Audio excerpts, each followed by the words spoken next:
ونعوذ بالله من شرور أنفسنا ومن سيئات أعمالنا من يهده الله فلا مضل له ومن يضلل فلا هادي له ونشهد أن لا إله إلا الله وحده لا شريك له ونشهد أن سيدنا ومولانا محمدا عبده ورسوله أما بعد فأعوذ بالله من الشيطان الرجيم بسم الله الرحمن الرحيم واتقوا الله الذي تساءلون به والأرحام صدق اللہ العظیم۔ میرے محترم بھائیوں بزرگوں، کئی جمعوں سے یہ بات عرض کر رہا تھا،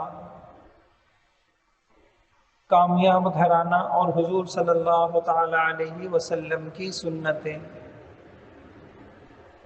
اللہ تعالیٰ نے حضرت محمد صلی اللہ علیہ وسلم کی ایک ایک سنت میں دنیا کی آخرت کی سعادتیں رکھی ہیں، کامیابیاں رکھی ہیں، رحمتیں رکھی ہیں، آسانیاں رکھی ہیں۔ ایک ایک سنت۔ اور اگر ہم زندگی کے کسی موڑ میں پریشان ہیں تو سچ بات یہ ہے اس موقع کی کوئی نہ کوئی سنت ہم سے چھوٹ رہی ہے، اس وجہ سے ہم پریشان۔ ہماری زندگی کا بہت سارا وقت گھر میں گزرتا ہے، تو اب گھریلو زندگی کی سنتیں کیا ہیں؟ تو میں نے عرض کیا، جان محفوظ ہو، مال محفوظ ہو، عزت آبرو محفوظ ہو، اور پھر ہمارے گھروں میں رشتے مضبوط ہوں، اس پہ بات چل رہی تھی۔ تو 6 وجہ ہیں، 6 بنیادیں ہیں، 6 سبب ہیں جس کی وجہ سے رشتے کمزور ہوتے ہیں، رشتے ٹوٹتے ہیں۔ پہلی وجہ، رشتوں کی اہمیت ہی کا نہیں پتہ، بات بات پہ بس رشتے کاٹ دیے، تھوڑی سی بات ہوئی رشتہ توڑ دیا۔ آپ نے دیکھا ہوگا کہ جو لوگ کاروبار کرتے ہیں یا ملازمت کرتے ہیں، کیا تو عقل مند جو ہوتے ہیں وہ برداشت کرتے ہیں، یا ٹھیک ہے باس صحیح نہیں ہے لیکن کیا کریں، مجبوری ہے، نبھانا پڑتا ہے۔ آپ کاروبار کرتے ہیں، دکان کھولتے ہیں، آپ کو وہاں مسائل آتے ہیں تو کیا آپ فوراً چھوڑ دیتے ہیں؟ نہیں چھوڑتے ہیں، برداشت کرتے ہیں۔ کیوں؟ آپ اہمیت سے واقف ہیں۔ ایسے ہی میرے بھائیوں، جب ہم صلہ رحمی کی اہمیت سے واقف ہوں گے اور قطع رحمی کی سنگینی سے واقف ہوں گے تو پھر ہم چھوٹی چھوٹی باتوں پہ رشتے نہیں توڑیں۔ تو میں نے کچھ باتیں آپ کے سامنے عرض کی تھی کہ صلہ رحمی پہ متعلق، آج یہ عرض کرتا ہوں کہ قطع رحمی کا وبال اللہ کے نبی نے کس طریقے سے ہمیں سمجھایا۔ ایک شخص آتے ہیں، اللہ کے نبی سے سوال کرتے ہیں کہ یا رسول اللہ، کون سا عمل اللہ تعالیٰ کو سب سے زیادہ ناپسندیدہ ہے، اللہ تعالیٰ کو سب سے زیادہ برا لگتا ہے؟ تو حضور صلی اللہ علیہ وسلم نے فرمایا شرک اللہ کو بہت ناپسند ہے۔ وہ فرماتے ہیں، میں نے پھر عرض کیا، اے اللہ کے رسول، شرک کے بعد کون سا عمل ناپسند؟ اللہ کے نبی نے فرمایا ثم قطیعۃ الرحم، پھر رشتہ داروں سے قطع تعلق کرنا، رشتہ داروں سے قطع تعلق کرنا شرک کے بعد اس کا نمبر ہے۔ اور ایک حدیث سے پتہ چلتا ہے یہ جو قطع تعلق ہے، رشتوں کو توڑنا ہے، یہ قرب قیامت کی علامتوں میں سے ایک علامت۔ یعنی قیامت کس چیز کو کہتے ہیں؟ قیامت کہتے ہیں کہ ساری دنیا کا نظام درہم برہم ہو جائے، اب نہ سورج ہے نہ چاند، اب نہ ہوائیں ہیں نہ پانی نہ فضائیں ہیں۔ تو وہ جو نظام درہم برہم ہوگا اس میں کس چیز کا دخل ہے؟ اس میں قطع رحمی کا بھی دخل ہے۔ ایک حدیث میں آتا ہے والذی نفس محمد بیدی، لا تقوم الساعہ حتی یظہر، پھر حضور نے بہت ساری چیزیں بتائیں، اس میں ایک چیز بتائی قطیعۃ الارحام، قسم ہے اس ذات کی جس کے قبضے میں محمد صلی اللہ علیہ وسلم کی جان ہے، قیامت اس وقت تک قائم نہیں ہوگی جب تک کہ یہ خرابیاں نہ آ جائیں۔ اسی میں فرمایا جب تک کہ قطع رحمی عام نہ ہو جائے، ہر گھر میں لڑائیاں، ان کی ان سے نہیں بنتی، بھانجوں کی ماموں سے نہیں بنتی، بھتیجوں کی چچا سے نہیں بنتی، خالہ سے نہیں بنتی، پھپھی سے نہیں بنتی، بہنوں سے نہیں بنتی، بھائیوں سے نہیں بنتی، یہ عام ہو جائے۔ جب یہ عام ہو جائے گا، بلکہ ایک روایت میں پڑھا کہ دجال کا ظہور، جو دجال آئے گا وہ ایسے وقت میں آئے گا کہ لوگوں کے رشتے ٹوٹے ہوئے ہوں، جب رشتے ٹوٹتے ہیں تو اللہ کی رحمتیں ختم ہو جاتی ہیں، اللہ کی مددیں اٹھ جاتی ہیں، پھر بے برکتیاں آتی ہیں۔ ایک حدیث میں ہے کہ رسول اللہ صلی اللہ علیہ وسلم نے فرمایا، اللہ تعالیٰ نے جب مخلوق کو پیدا کیا، اور جب اللہ تعالیٰ مخلوق کو پیدا کر چکے تو جو رشتہ داری ہے اس کو اللہ نے ایک شکل دے دی، رحم کو۔ اس نے کیا کہا، ھذا مقام العائذ بک من القطیعہ، یہ اس شخص کی جگہ ہے جو قطع رحمی سے تیری پناہ چاہتا ہے۔ اللہ تعالیٰ نے وہ رشتے کو جو ایک شکل دے دی تھی، اللہ نے اس سے کہا اما ترضین ان اصل من وصلک واقطع من قطعک، اے رشتے تو اس بات سے خوش ہے کہ جو تجھے دوڑے گا، جو تجھے جوڑے گا میں اس کو اپنے سے جوڑ لوں گا، اور جو تجھے توڑے گا میں اس کو اپنے سے توڑ لوں گا۔ تو جو رشتہ تھا، یہ بخاری شریف کی روایت ہے، تو وہ جو رشتہ داری تھی اس نے کہا اے رب، ہاں کیوں نہیں ہے رب، میں اس پہ راضی ہوں، جو میرا اہتمام کرے گا تو اس کو اپنے سے جوڑ لے۔ اللہ تعالیٰ نے کہا ٹھیک ہے، تم سے ڈن ہو گیا، یہ بات طے ہو گئی، جو تم سے جوڑے گا اس کو میں اپنی رحمت سے جوڑوں گا، جو تم سے توڑے گا اس کو میں اپنی رحمت سے توڑ دوں گا، پھر پریشان رہے گا۔ قطع رحمی اتنی بڑی نحوست ہے، انسان دوسری نیکیاں بھی کرتے ہیں، اس کی وہ نیکیاں اس قطع تعلقی کی وجہ سے روک دی جاتی ہیں۔ پہلے یہ معاملہ صحیح کرو، پھر تمہارے دوسرے معاملے دیکھے جائیں گے۔ یہ فائل تمہاری صحیح نہیں ہوگی جب تک، تو دوسرے معاملے تمہارے روک دیے جائیں گے۔ حدیث میں آتا ہے کہ ہر جمعے کی رات بنی آدم کے اعمال اللہ کی بارگاہ میں پیش ہوتے ہیں، نمازیں پیش ہو رہی ہیں، یا اللہ یہ فلاں بندہ ہے ماشاءاللہ نمازی ہے، یہ اس کی تلاوت ہے، یہ اس کے روزے ہیں، یہ اس کے حج ہیں، یہ اس کے خیراتیں ہیں، یہ اس کے صدقات ہیں، فلا يقبل عمل قاطع رحم، اللہ کہیں گے نہیں، اس نے قطع رحمی کی ہوئی ہے، اس کے سارے عمل روک دو، فلاں سے بات بند، فلاں سے رشتہ توڑ دیا، فلاں سے رشتہ توڑ۔ اچھا عجیب بات، ہر ایک اپنے آپ کو صحیح سمجھ رہا ہے، کل قیامت میں یہ عذر نہیں چلے گا کہ اللہ میں تو صحیح تھا۔ میں عرض کر رہا تھا اپنے طلباء سے کہ یار اگر ہم اس پہ آ جائیں کہ 99% میں صحیح ہوں، ہو سکتا ہے 1% سامنے والا صحیح، مان لیا 99% میں صحیح، چلو 1% تو احتمال ہے نا کہ سامنے والا صحیح ہو اور میں غلط ہوں، ہم نہیں، ہم کہتے نہیں 100% میں صحیح۔ لڑکے والوں کا اختلاف ہو جائے لڑکی والوں سے، لڑکے والے کہتے ہیں ہمارا لڑکا 100% صحیح، تمہاری لڑکی 100% غلط۔ لڑکی والوں کا اختلاف ہو جائے، وہ کہتے ہیں ہماری بچی 100% صحیح، تمہارا بچہ غلط۔ جن کو اللہ تعالیٰ نے دل دیا ہوتا ہے، آخرت دی ہوتی ہے، وہ بڑے انصاف پسند ہوتے ہیں، وہ کہتے ہیں، سوچتے ہیں کہ تنہائی میں یار ہو سکتا ہے میں غلط ہوں، چلو بیٹھتے ہیں مل کے بات کرتے ہیں۔ اچھا ایک بڑی نشانی یہ ہے کہ جو غلطی پہ ہے نا وہ بیٹھیں گے نہیں کبھی، نہیں بس ہم صحیح ہیں، ان کو سمجھ ہی نہیں آتا کہ ایسے کیسے ہو سکتا ہے کہ ہم بھی غلط ہیں۔ نہیں بھائی، یہ جو انسان کا نفس ہے نا، یہ بڑا شریر ہے، ملمہ ساز ہے. بھائی آگے بیٹھ جایا کریں، یہ دیکھیں جگہ خالی، اللہ آپ کو جزائے خیر دے، آگے تشریف لے آئیں، آگے آ جائیں، آپ سے کہہ رہے ہیں جزاک اللہ، اللہ آپ کو جزائے خیر دے، آپ بھی آگے تشریف لے آئیں. یہ طریقہ ہے، اور اس میں آگے بیٹھنے والوں کو اللہ کی رحمتیں زیادہ ملتی ہیں. ہمیں حریص ہونا چاہیے اللہ کی رحمتیں، ہمیں اللہ کی رحمتوں سے تو کام بنیں گے، پیسے سے تھوڑی کام بنے. جس کے اوپر جتنی اللہ کی رحمتیں اس کی زندگی اتنی آسان. اس لیے تلاش کرنا چاہیے، علماء سے پوچھنا چاہیے مجھے وہ کون سے اسباب اختیار کروں کہ ہر وقت مجھ پہ اللہ کی رحمتیں. تو صف اول والوں پہ خصوصی رحمتیں آتی. وَإِذَا قُرِئَ الْقُرْآنُ فَاسْتَمِعُوا لَهُ وَأَنصِتُوا، جس وقت قرآن پڑھا جا رہا ہو آپ خاموشی سے سنتے ہیں، رحمتیں آتی. آپ باتیں کرتے ہیں، رحمتیں نہیں آتی. آذان کا بھی یہی حکم ہوگا.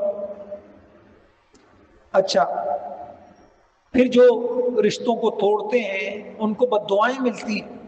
حضرت عائشہ رضی اللہ عنہا سے کہتی ہیں یہ جو رشتہ ہے، کل اللہ نے اس کو جب پیدا کیا، اس کو ایک شکل دی، اس نے عرش کو پکڑ لیا اور عرش کو پکڑ کے کہا من وصلنی وصلہ اللہ ومن قطعنی قطع اللہ. جس نے مجھے جوڑا اللہ اسے اپنی رحمت سے جوڑ دے، دعا دی، اور جو مجھے توڑ دے اللہ اس کو اپنی رحمت سے کاٹ دے. مسلم شریف کی روایت ہے. اور قطع رحمی پر اللہ کی پکڑ آتی، بلکہ بہت جلد پکڑ آتی. ایک انسان نمازی بھی ہے، سب کچھ ہے، لیکن رشتہ داروں کے ساتھ وہ قطع رحمی میں بہت جلدی کرتا ہے، تو پھر اس کے اوپر بہت جلدی اللہ کی پکڑ آئی. حدیث میں آتا ہے ما من ذنب اجدر ان يعجل اللہ تعالی لصاحبہ العقوبہ فی الدنیا.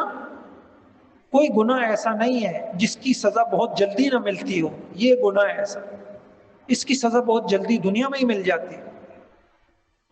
ورنہ بہت سارے گناہوں پہ اللہ تعالیٰ ڈھیل دیتے ہیں، ٹھیک ہے کر لو، آخرت میں دیکھیں گے.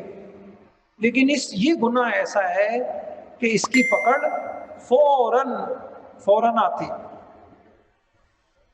اور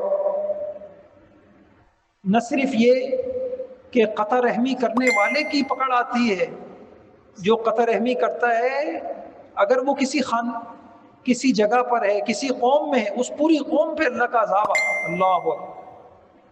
ایک قطع رحمی کرنے والا کسی خاندان میں ہے، اس پورے خاندان پہ اللہ کی پکڑ آئی. اس کو روکا کیوں نہیں؟ اس کو سمجھایا کیوں نہیں؟ حدیث میں آتا ہے لا تنزل الرحمہ علی قوم فیہم قاطع رحم. اللہ کی رحمت نہیں نازل ہوتی ایسی قوم پر جس میں قطع رحمی کرنے والا، رشتے توڑنے والا موجود ہو. جس دعائیں مانگ رہے ہیں دعائیں قبول نہیں ہوں گی، اللہ کہیں گے کہ قطع رحمی کرنے والا. اس لیے بھائیوں یہاں میری ایک بات مکمل ہو گئی. 6 سبب ہیں جن کی وجہ سے رشتے توڑتے ہیں. اب ہماری اولادوں کو یہ پتہ ہونے چاہیے. آج کل نوجوانوں کا غصہ کتنا ہے، جذباتیت کا دور ہے، کتنا غصہ ہے، اور ایک چھوٹی سی بات اس کو باپ کی ماں کی برداشت نہیں ہے تو اس کو رشتہ داروں کی کیسے برداشت ہو؟ اچھا، اب اس غصے کے ہوتے ہوئے برداشت بھی ہو تو اس کے لیے کیا کرنا پڑے گا؟ ہمیں اپنے بچوں کو یہ حدیثیں سنانی ہو. بیٹا دیکھو، اگر ہم نے کہیں ایسا نہ ہو کہ ہم غلطی پہ ہوں، اگر ہم نے اس طرح کیا ہمارے گھر میں سارا کاروبار سب ختم ہو جائے گا، رزق کی برکتیں اٹھ جائیں گی، دعائیں قبول نہیں ہوں گی، نیکیاں اوپر نہیں جائیں گی. اللہ سے تعلق، ہماری زندگی کا مقصد اللہ سے تعلق ہے، اللہ کہہ رہے ہیں کہ نہیں میرا تعلق بھی نہیں ملے گا. تو بیٹا یہ رشتہ داری اتنی بڑی چیز ہے، ڈرنا چاہیے. اللہ سے قرآن میں اللہ سے ڈرنے کا حکم ہے اور رشتہ داری سے ڈرنے کا حکم ہے. تو کیسے ڈرنا ہے رشتہ داری سے؟ ان وعیدوں سے ڈرنا. ایسا نہ ہو کہ کہیں میں قطع رحمی کر کے اللہ کی رحمت سے دور ہو جاؤں، کہیں ایسا نہ ہو جمعے اور جمعرات کو میرے عمل اوپر روک دیے جائے. آپ سچ بتائیے، اگر خاندانوں میں یہ خوف پیدا ہو گیا تو پھر بات بات پہ رشتے ٹوٹیں گے؟ نہیں ٹوٹیں گے۔ لیکن کوئی سمجھانے والا نہیں، کوئی باپ یہ والا علم دینے والا نہیں۔ ہم دے رہے ہیں، سائنس کا علم دے رہے ہیں، جغرافیہ کا علم دے رہے ہیں، میتھ کا علم دے رہے ہیں، کمپیوٹر کا علم دے رہے ہیں۔ ہم کہہ رہے ہیں نہیں نہیں، حقوق کا علم سب سے اہم ہے۔ انبیاء کرام کو اللہ تعالیٰ کون سا علم دے کے بھیجتے ہیں؟ حقوق کا علم۔ پہچانو رشتہ داریوں کے حقوق کو، پہچانو اللہ کے حق کو، پہچانو ماں کے حق کو، پہچانو باپ کے حق کو، پہچانو استاد کے حق کو، پہچانو قرآن کے حق کو۔ پھر وہ معاشرہ بہت خوبصورت ہوتا ہے جو معاشرہ حقوق پہچانتا ہے، حقوق پہچانتا ہے اور حقوق کے بارے میں اللہ سے ڈرتا رہتا ہے۔ سب سے خطرناک معاملہ حقوق کا ہے، حقوق العباد کا ہے، حقوق کی ادائیگی کا ہے، کسی کے حق دبانے کا ہے، کسی کا حق مارنے کا ہے، کسی کا حق چھیننے کا ہے۔ ہم نے لوگوں کی خوشیاں چھین رکھی ہیں، لوگوں کے لیے عذاب بنے ہوئے۔ اللہ ہمارے حال پہ رحم فرمائے۔ اس لیے جب تک یہ حدیثیں نہیں ہوں گی ہمارے سامنے، ہم اپنے آپ کو صحیح سمجھتے رہے، بیوی شوہر کے لیے، شوہر بیوی کے لیے، پڑوسی پڑوسی کے لیے، رشتہ دار رشتہ داروں کے لیے، مالکان ماتحتوں کے لیے، ماتحت مالکان کے لیے، ہر ایک دوسروں سے اذیت میں۔ اس لیے بھائیوں، خاموشی خاموشی اور برداشت کے علاوہ کوئی حل نہیں ہے۔ کیا کریں؟ دور ایسا، برداشت کے علاوہ کوئی حل ہے ہی نہیں۔ اور کاش کے والدین اپنی ذمہ داری کو سمجھیں۔ کیوں نہیں ہمارے گھروں میں ان چیزوں کے تذکرے ہوتے؟ ہمارے گھروں میں تذکرے ہی نہیں ہوتے ان چیزوں۔ ہمارے گھر میں کوئی حدیث کی کتاب ہی نہیں ہے، ہم کیا تذکرے کریں گے؟ ہمیں یہ حدیثیں یاد ہی نہیں ہیں، کیسے سمجھائیں گے ہم؟ اگر کسی نانا جان سے کہا جائے نانا جان یہ سب گھر والے موجود ہیں، ماشاءاللہ تقریب ہو رہی ہے، گھر میں منگنی کی تقریب ہو رہی ہے اور ماشاءاللہ سارے موجود ہیں، شادی کی تقریب ہے، آپ تھوڑا سا رشتہ داریوں پہ بات کریں۔ نانا جان کیا بات کریں؟ دادا جان کیا بات کریں؟ ہاں دادا جان کو بٹھائیے، دادا جان سیاست میں آپ بات کیجئے نا، کون صحیح ہے کون غلط ہے۔ ہماری باتیں نہیں ختم ہوں۔ بھائیوں کچھ نہیں، چھوڑ دیں ان چیزوں۔ یہ کتابوں سے تعلق قائم کریں، کتابوں علماء سے تعلق ہو، یہ چیزیں کام آئیں گی۔ یہ جو کتابیں ہوتی ہیں ان کا مطالعہ کیا کریں۔ مطالعہ یہ صحبت کے قائم مقام ہے۔ کوئی حدیث کی کتابیں پڑھتا ہے تو گویا وہ حضور صلی اللہ علیہ وسلم کی صحبت میں بیٹھا ہوا ہے۔ جی ہاں، اس لیے جو اسلاف تھے وہ حدیث کی کتابوں کو اتنا ادب سے پڑھتے تھے، اللہ کی قسم کہ اگر بادشاہ بھی اس مجلس میں آ جائے وہ نگاہ اٹھا کے نہیں دیکھتے کہ ہم حضور علیہ السلام کی صحبت میں ہیں۔ تو کیا حضور کی صحبت آج کے ہم اللہ اکبر، میں قسم کھا کے کہوں آپ سے، ہمارے وہاں مدرسے میں ہر دن لوگ آ کے دین کی کتابیں جا کے ڈال رہے ہوتے ہیں، یہ زائد چیزیں ہیں، ڈال رہے ہوتے ہیں، ہم تو خوشی خوشی لے لیتے۔ ایسے حدیث کی کتابیں اگر غلطی سے کبھی پڑھ بھی لی ہیں، نہیں گھر میں یار، ہمارے گھر میں جگہ نہیں ہے، ہمارے گھر میں بڑی بڑی اسکرینوں کے لیے جگہ ہے۔ جی ہاں، اور ہمارے گھروں میں خرافات کے لیے جگہ ہے، ہمارے گھروں میں ان دیوانوں کو سجانے کے لیے جگہ ہے، ہمارے گھروں میں فرنیچر کے لیے جگہ ہے۔ ہمارے گھر میں کیا جگہ نہیں ہے کہ حضرت محمد صلی اللہ علیہ وسلم کی کوئی کتاب جس میں حضور پاک صلی اللہ علیہ وسلم کی حدیثیں ہوں، اس کی جگہ نہیں۔ میں سچ کہہ رہا ہوں آپ سے، ہر دن لوگ جس کو مقدس اوراق آپ لوگ کہتے ہیں، اس کو مقدس اوراق میں ڈال دو۔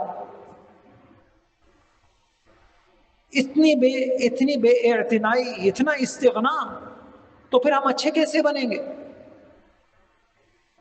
سیرت کی کتابیں ہوتی، سنت کی کتابیں ہوتی، ہم اپنے بچوں کو سکھاتے ہیں۔ ہمارے بچے جانتے ہیں مثلا آج جمعے کا دن ہے، مجھے بتائیے کتنے ماں باپ ہیں انہوں نے زندگی میں کبھی بیٹھ کر اپنے بچوں کو جمعے کی سنتیں سکھائی ہوں؟ اور میں تو حیران ہوتا ہوں، جس امت سے جمعے کا اہتمام چلا گیا وہ امت اپنی زندگی کا مقصد ہی کھو بیٹھی. کیوں؟ اللہ تعالیٰ نے یہودیت اور عیسائیت کو، حدیثوں میں ملتا ہے کہ یہودیت سے غلطی ہو گئی، اللہ نے ان کو ایک انتخاب دیا تھا، عبادت کے لیے دن منتخب کرو، وہ صحیح انتخاب نہیں کر سکے. عیسائیت صحیح انتخاب نہیں کر سکے، کسی نے ہفتہ لے لیا، کسی نے اتوار. اس امت محمدیہ کو اللہ نے دیکھا تمہاری عبادت کا دن جمعہ ہے، کیا دن ہے. تو ہمیں پیدا کیا گیا عبادت کے لیے، اور عبادت کے لیے انتخاب کیا گیا جمعے کا دن. اسی لیے میں نے دیکھا اللہ والے جمعے کے دن کانپتے. حدیث میں آتا ہے جمعے کے دن کائنات کی ہر چیز کانپتی ہے کہ اسی دن قیامت آئے گی. تو کانپ کے کیا کرنا ہے؟ یعنی جب انسان کو کسی چیز کا خوف ہوتا ہے تو وہ کیا کرتا ہے؟ جب خوف ہوتا ہے تو اس سے بچنے کی شکل اختیار ہے. تو جمعے کا دن خوف کا دن ہے، اور خوف کا کیا دن ہے؟ فمن کان یرجو لقاء ربہ فلیعمل عملا صالحا. خوف جب ہوگا تو عمل صالح ہوگا. جمعے کے دن اہتمام ہو. جمعرات کا جب سورج غروب ہوا جمعرات کے دن، بس جمعے کا کام شروع. بھائی بچوں کو جمع کیا، آؤ بیٹا درود شریف پڑھ لیں. کیا کسی نانا جان نے، دادا جان نے اپنے گھر میں درود شریف کی مجلسیں لگائی ہیں؟ اللہ، رحمتیں آئیں گی، خدا کی قسم رحمتیں آئیں گی. ان رحمتوں سے ہمارے کام بنے. بچے تو معصوم ہوتے ہیں، ہم نے ان معصوم بچوں کو اچھے مشغلے نہیں دیے، اس لیے کہ ہمارے دل شہوتوں سے بھرے ہوئے، ہمیں تو موبائل دیکھنا ہے. تو آپ لوگ نیت کرتے ہیں جمعرات کی مغرب سے لے کر جمعے کے دن مغرب تک ایک مرتبہ گھر والوں کے ساتھ بیٹھیں، کرتے ہیں نہیں؟ ہاتھ کھڑا کریں، نیت کریں. بس چھوٹے چھوٹے دانے لے لیں، بچے بڑے شوق سے پڑھتے ہیں. آؤ بیٹا درود شریف پڑھے. میں قسم کھا کے کہہ رہا ہوں ایسی رحمتیں اللہ کی آئیں گی، ایسا پیار اللہ کا ملے. اور میں ایک بات بتاؤں آپ کو، حدیثوں سے حضرت محمد صلی اللہ علیہ وسلم کا ایک مزاج ملتا ہے. حضور بڑے خوددار تھے، حضور احسان کا بدلہ ضرور دیتے تھے. ہم کیا احسان کریں گے حضور پر؟ ہمارے پاس ایک ہی تو چیز ہے درود شریف، اس کے علاوہ کچھ. تو ہم درود پڑھیں گے نا تو یقیناً حضور تو بدلہ دیں گے. ایک درود پر 10 رحمتیں آتی ہیں. اب گھر کے اندر 5-6 افراد ہیں اور اکٹھے جب پڑھیں گے تو مجالس ذکر کی جو فضیلتیں ہیں، جب جس گھر میں جس جگہ پر ذکر کی مجلس ہوتی ہے فرشتے آ جاتے، پورا گھر بھر جاتا ہے آسمانوں تک. پھر درود شریف کے بعد ہم دعا کریں اپنی پریشانیوں کے لیے. ابھی میں سن رہا تھا حضرت، میں نے شاید آپ کو بتایا، مولانا شیخ الحدیث مولانا زکریا رحمۃ اللہ علیہ سے کوئی کہتا، اتنا بڑا عالم، اتنا بڑا ولی ہے کامل، ان سے کوئی کہتا حضرت نصیحت کرے، 2 نصیحت، بیٹا درود شریف پڑھو، ساری پریشانیوں کا حل درود شریف. اور حدیث سے بھی یہ معلوم ہوتا ہے، جب وہ صحابی نے کہا تھا، حضور نے کہا جب تم کثرت کرو گے اذن تکفی ہمک، پھر تو تمہارے غم بھی ختم ہو جائیں گے، ٹینشنیں بھی ختم ہو جائیں گے. تو حضرت کہتے ساری پریشانیوں کا حل درود شریف ہے ایک. اور دوسرا موت کی یاد ہے. موت کی یاد ہو جائے گی، شہوتیں کم ہو جائیں گی، بچوں کی ضدیں کم ہو جائیں گی، عورتوں کی ڈیمانڈیں کم ہو جائیں گی. موت کی یاد کیسے ہوگی؟ جب آپ کوئی کتاب پڑھیں گھر کے اندر موت کی یاد پر. مرنا ہے، قبر ہے، موت ہے، تنہائی ہے، قبرستان ہے، وہاں کی وحشت ہے، سوال ہے، حساب ہے، کتاب ہے، وہ میدان حشر کا دن ہے. میں ایک عجیب بات بتاؤں، ہمارے گھر غفلت کدا ہے، کسی کو موت یاد نہیں، کسی کو موت یاد نہیں. کسی ایک بیچارے کو اگر موت کا غم بھی لگ جائے اس کی کوئی سننے کے لیے تیار نہیں، اس کی کوئی ماننے کے لیے تیار نہیں. سب کو فکر ہے اپنے کپڑوں کی، گاڑیوں کی، کھانوں کی، لذتوں کی. اسی کے لیے گویا کہ آئے تھے، یہ ہماری زندگی کا مقصد تھا. نہیں بھائی، 4 دن ہے اس کے بعد قبر ہے، 4 دن کے ہے اس کے بعد قبر. اللہ مجھے بھی توفیق عطا فرما دے، آپ کو بھی توفیق عطا فرمائے. انشاءاللہ اہتمام کریں گے نا تو اپنے گھر والوں کو ہم رشتے کیسے نبھائیں، ہم رشتے کیسے نبھائیں. کامیاب گھرانہ اور حضور علیہ السلام کی سنت ہے، ساری حدیثوں کو میں جمع کیا ہے اس میں. اللہ مجھے توفیق دے، اللہ مجھے بھی توفیق دے. معاملہ بہت مشکل ہے، نفس جب تک ہے نا علاج میں لگے رہیں. شاید ان لوگوں کی بچت ہو جائے جو کسی اللہ والے سے اپنی علاج کراتے رہیں گے. اللہ کہیں گے چلو فکر تو تھی نا تم کو, ٹھیک ہے تم بڑے بد اخلاق تھے, تم بڑے بدتمیز تھے, لیکن ٹھیک ہے تم روتے رہتے تھے, مانگتے رہتے تھے, علاج کراتے رہتے, تم آ جاؤ, تمہیں تو کوئی غم ہی نہیں تھا. وہ بچ جائیں گے انشاءاللہ. جو اللہ کے آگے مانگتے رہتے ہیں, اے اللہ کیا کریں, اللہ غلطی کر لیتے ہیں, پھر اے اللہ ہم اچھا بننا چاہتے ہیں, اللہ والوں کی صحبت اختیار کریں, اچھی صحبتوں میں بیٹھیں, اور اپنے گھروں کے ماحول کو اچھا کریں. اور گھروں کے ماحول میں آہستہ آہستہ آہستہ آہستہ, میرے خیال میں درود شریف تو کوئی ایسی مشکل چیز نہیں ہے جو آپ نہیں کر سکتے. 10 منٹ نکال سکتے ہیں آپ. بچوں سے کہیں بیٹا صرف 10 منٹ, آہستہ آہستہ بچے مانوس. یہی بچہ کل جب شوہر بنے گا یہ انشاءاللہ اپنے گھر میں کرے گا. وہ ایک خیر جو آپ اپنی اولاد کو دے کے چلے گئے تھے وہ نسل در نسل چلتی رہے گی, اور آپ کو قبر میں رحمتیں برستی رہیں گی, برستی رہیں گی. وہ تم نے ایک نیک کام شروع کیا تھا, آج تمہارے پوتے پڑ پوتے وہ کام کر رہے ہیں. یہ ہے, یہ متعدی کام ہے, یہ کام کر لیں انشاءاللہ. اللہ مجھے بھی توفیق دے, آپ کو بھی توفیق.